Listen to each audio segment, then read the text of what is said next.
America ও ইসরায়েলের যৌথ হামলার শুরুর দিকে ইরান কিছুটা মিত্রহীন ও একাকী হয়ে পড়লেও যুদ্ধের মাত্র 3 দিনের পর দৃশ্যপট বদলে গেছে। তেহরানের পাশে দাঁড়িয়েছে দুই শক্তিশালী মিত্র, যাদের চাপে খোদ হোয়াইট হাউস এখন পিছু হটতে বাধ্য হচ্ছে। অন্যদিকে স্পেনের ওপর ডোনাল্ড ট্রাম্পের বাণিজ্যিক নিষেধাজ্ঞা বিশ্ব রাজনীতিতে নতুন উত্তেজনার জন্ম দিয়েছে। স্পেন ও যুক্তরাষ্ট্রের কূটনৈতিক যুদ্ধ ইরানের সম্ভাব্য হামলার ক্ষেত্রে নিজেদের সামরিক ঘাঁটি ব্যবহার করতে না দেওয়ায় স্পেনের ওপর চটেছেন মার্কিন প্রেসিডেন্ট ডোনাল্ড ট্রাম্প।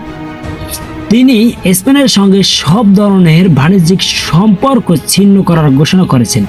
ট্রাম্প ভেবেছিলেন এই চাপে স্পেন নথি স্বীকার করবে, কিন্তু ফল হয়েছে উল্টো। স্পেনের কড়া জবাব স্পেন সরকার সাফ জানিয়ে দিয়েছে, যুক্তরাষ্ট্র চাইলেই একতরফা সিদ্ধান্ত নিতে পারবে না।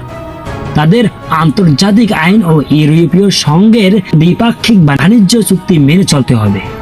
দেশটি যে কোনো অর্থনৈতিক চাপ সামাল দিতে নিজেদের সক্ষমতা ও পরিস্থিতির কথা স্পষ্ট করেছে।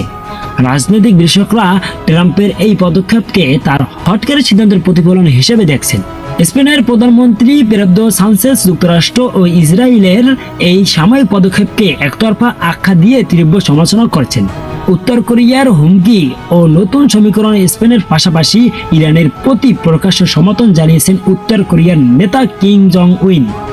এক বিবৃতিতে উত্তর কোরিয়া জানিয়েছে, ইরান অনুরোধ করলে তারা ইসরায়েলের বিরুদ্ধে আত্মদৈনিক ক্ষেপণাস্ত্র সরবরাহ করতে প্রস্তুত। শত্রুপক্ষকে ধ্বংস করার জন্য তাদের একটি ক্ষেপণাস্ত্রই যথেষ্ট। এই ঘোষণা আন্তর্জাতিক মহলে নতুন করে উদ্বেগ ও অস্থিরতা সৃষ্টি করেছে।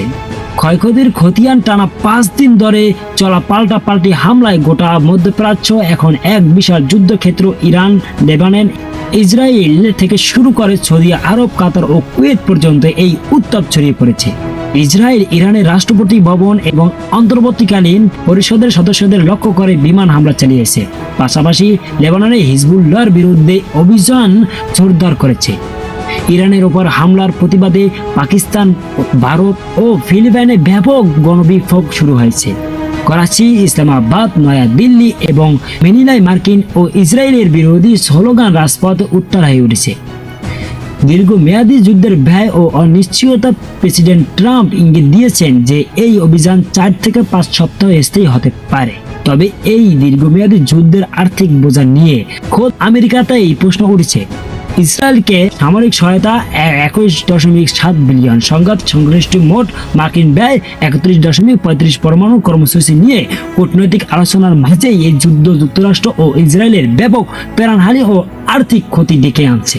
ওয়াশিংটন কতদিন এই ব্যয়বহুল যুদ্ধ টেনে নিতে পারবে, সেটাই এখন দেখার বিষয়।